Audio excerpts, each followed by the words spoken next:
Behind the Manhattan Project, there is a deeper question that is rarely discussed. The question usually asked is whether the atomic bombs dropped on Hiroshima and Nagasaki in August 1945 were necessary, whether they ended the war more quickly than an invasion would have, whether they saved more lives than they took, whether the decision to use them was justified by the circumstances. These are real questions, and serious people have argued about them for 80 years. But they are not the deepest question. The deepest question is about the people who made the bomb. About who they were, what they understood, what they believed they were doing, and what happened to their understanding when the thing they had made was used. The weapon was designed and constructed primarily by physicists working under military authority, by a specific community of scientists, mostly young, many of them European refugees, all of them among the most capable minds of their generation, who chose to build it, who worked on it with a focused intensity that went beyond ordinary professional commitment, and who then had to live with what they had made. Philip Morrison was one of them. He had been a student of J. Robert Oppenheimer at Berkeley in the late 1930s, which placed him in the center of American theoretical physics at precisely the moment when the implications of nuclear fission were becoming clear. The discovery of fission, the splitting of uranium atoms in a process that released enormous amounts of energy, had been published by German scientists in late 1938, and within weeks the international physics community understood what it meant. The mathematics were not complicated for people trained in nuclear physics. If a chain reaction could be sustained, if the neutrons released by each fission event could be made to trigger further fissions, the energy released could be controlled or explosive. As a controlled reaction, it could generate power. As an uncontrolled reaction, it could destroy a city.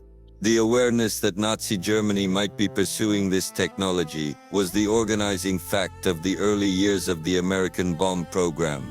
It was not a paranoid fear. Germany had excellent physicists. Germany had uranium. Germany had Werner Heisenberg, one of the founders of quantum mechanics, working on nuclear problems for the German military. The fear that Germany would develop nuclear weapons before the Allies was not irrational, given what was known in 1939, 1940, 1941. This fear was the moral engine that drove the physicists into the program. They were not, as a group, people who thought of themselves as weapons makers. Many of them had been strongly opposed to militarism in the years before the war. Several had left Europe specifically to escape fascism. They had colleagues and former professors who had remained in Germany, some of whom were presumably working on the German nuclear program. The prospect of a Nazi atomic bomb, of Hitler possessing the capacity to destroy cities with a single weapon, was not an abstraction to people who understood both the physics and the political character of the regime. The American nuclear program began informally, grew through a series of institutional decisions in 1940 and 1941, and was transformed after Pearl Harbor into the Manhattan Project, the largest and most expensive scientific enterprise in the history of warfare.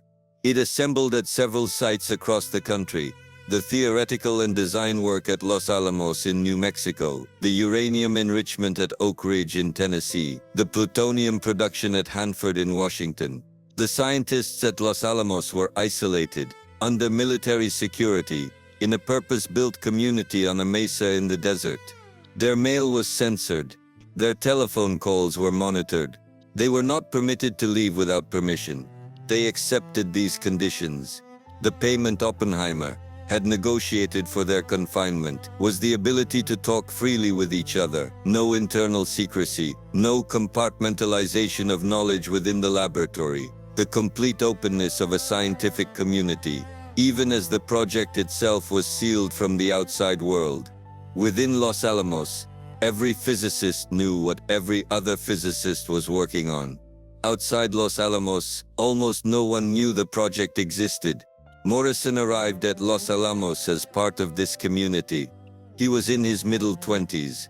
The mean age of the scientists at Los Alamos was 27.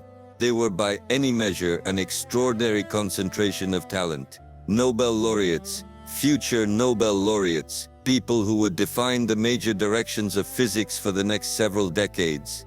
They worked with a consciousness of what was at stake that gave the work a quality of urgency beyond the ordinary demands of scientific research. They genuinely believed they were in a race against the German program.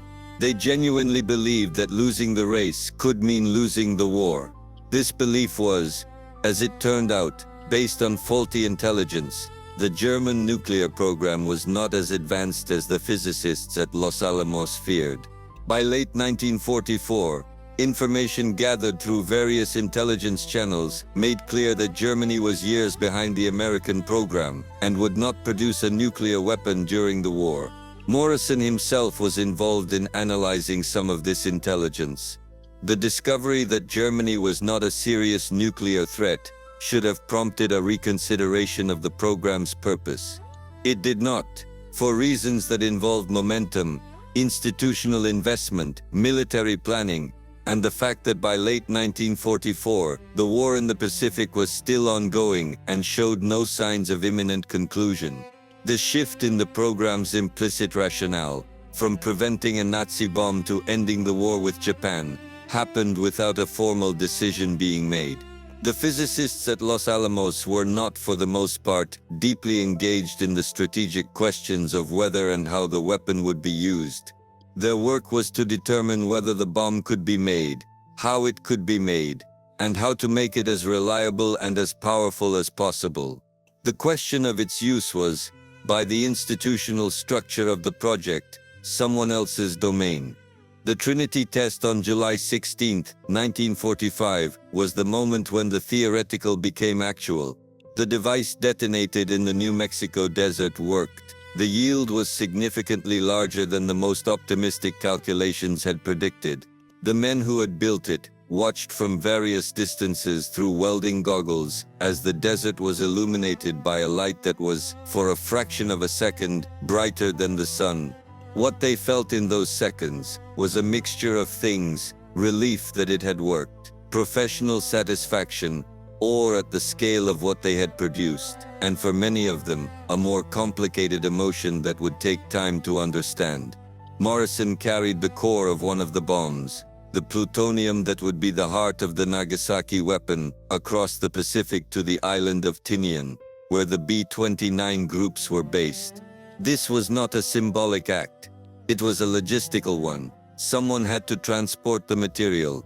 He was among the people assigned to do it. The transit from New Mexico to a Pacific island, with the core of a nuclear weapon in 1945, was an operation conducted with the seriousness and security the occasion demanded, and Morrison was part of it with the same functional focus that had characterized his work throughout the project. The Hiroshima bomb was dropped on August 6, 1945. The message came back to Tinian by aircraft, coded, before anyone saw the photographs. Morrison heard the news and looked at the photographs when they arrived. He described his reaction as awe and terror. This is worth sitting with. Not regret, at least not initially, and not celebration. Awe and terror. The vocabulary of someone confronting something at the edge of what their previous categories of experience could accommodate, something that was both the fulfillment of what they had been building toward, and something that exceeded in its reality what the building toward it had made possible to feel. The Nagasaki bomb was dropped 3 days later, on August 9th. This second bomb, a different design from the Hiroshima weapon, using plutonium rather than uranium, fell on the city that contained one of the oldest Catholic communities in Japan, a settlement that had maintained its faith through centuries of shogunate suppression and persecution. It killed somewhere between 40 and 80,000 people immediately, with additional deaths from radiation effects in the following months and years. The question that Morrison would carry for the rest of his long life, he died in 2005 at the age of 89, was not the question of whether the bombs had been necessary or whether the decision to use them had been right. It was a more personal and more philosophically difficult question. What does it mean to have made something like this, and what obligations does the making impose? The physicists at Los Alamos had understood, in principle, what the bomb would do. Before the Trinity test, there had been estimates, careful, technically grounded estimates, of what a weapon of this yield would produce when detonated over a city. The numbers were clear. A city of several 100,000 people would be, as one physicist had put it at a seminar shortly after Trinity, reduced to nothing but a site for disaster relief. This was not a surprise. The physicists were not, when they saw the photographs of Hiroshima and Nagasaki, encountering information that contradicted what their calculations had told them. What the photographs did was make the calculations real in a way that calculations cannot. The human capacity to imagine the consequences of abstract technical facts is limited. You can know, in a precise technical sense, that a device will produce a certain yield, that a yield of that magnitude will generate a fireball of a certain size, and a blast wave of a certain pressure, and a thermal pulse of a certain intensity. And you can calculate from those parameters what will happen to a city of a given population density. You can know all of this correctly and still not have felt it, not have integrated it into your emotional understanding of what you are doing, until the photographs arrive and the calculations become people and buildings and streets. Morrison saw Nagasaki in person. He was part of the American scientific team that visited the city after the surrender to assess the bomb's effects. He walked through what had been a city and saw what a nuclear weapon leaves behind. The experience of walking through Nagasaki, through the specific material reality of what the weapon he had helped carry across the Pacific had produced, was the moment that completed the transformation of theoretical knowledge into understood experience. He described seeing Nagasaki as the moment he realized that his imagination had been inadequate to the reality. Not that he had been deceived, or had deceived himself. Not that anyone had lied about what the bomb would do, but that the gap between knowing something and experiencing its full weight was larger than he had appreciated, and the crossing of that gap was not comfortable.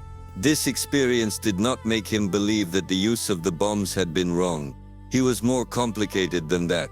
He understood, as well as anyone alive, the precise technical and strategic calculus that had led to the decision. He knew what an invasion of Japan would have involved. He knew the casualty estimates. He carried, along with everything else, the consciousness that his work had in some sense contributed to ending a war that had already killed tens of millions of people, and that would have killed more without a rapid conclusion. But the experience of Nagasaki did something else. It converted the bomb from a technical and strategic instrument, something to be designed and built and delivered and assessed for yield and effect, into a moral fact. Not an abstract moral fact of the kind philosophers debate in seminar rooms, but a concrete one. This is what this thing does to human beings, and I helped make it. And the question of what that means is not answerable by reference to casualty projections and strategic calculations alone. Morrison spent the remainder of his career in physics. He became a professor at MIT, a distinguished astrophysicist, a public intellectual who wrote and spoke extensively about science and its relationship to society. He was also, for the rest of his life, one of the most prominent voices in the scientific community arguing for nuclear disarmament. Not out of guilt, exactly. Not out of regret in the simple sense, but out of the specific knowledge of someone who had been present at the creation of something whose existence he believed could not be undone, but whose use he believed could and should be prevented.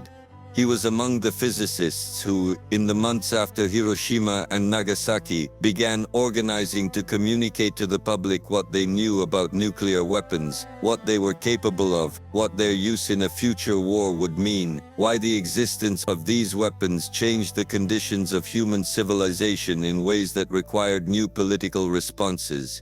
This was not a sudden conversion. It was the application to public life of knowledge they had carried throughout the project, but had not had the occasion to act on. The Manhattan Project is often described as a triumph of American science and engineering, the mobilization of the nation's intellectual resources in service of a strategic objective, accomplished in 3 years, changing the outcome of the war and the character of the subsequent peace. The Manhattan Project is often described as a triumph of American science and engineering, the mobilization of the nation's intellectual resources in service of a strategic objective, accomplished in 3 years, changing the outcome of the war and the character of the subsequent peace. This description is not wrong, but it is incomplete. The project was also a turning point in the relationship between science and warfare, between knowledge and power, between the capacity to understand nature and the capacity to destroy human civilization. The physicists who built the bomb were the first people to cross a threshold that could not be uncrossed. Before them, war had been limited by the technologies available. Those technologies were terrible. The artillery of the First World War, the strategic bombing of the Second. But they required massive industrial mobilization, large numbers of aircraft and crews, substantial logistical operations, to produce the destruction of a city.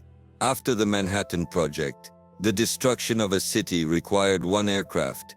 And after the hydrogen bomb, which followed within years, it required a fraction of that.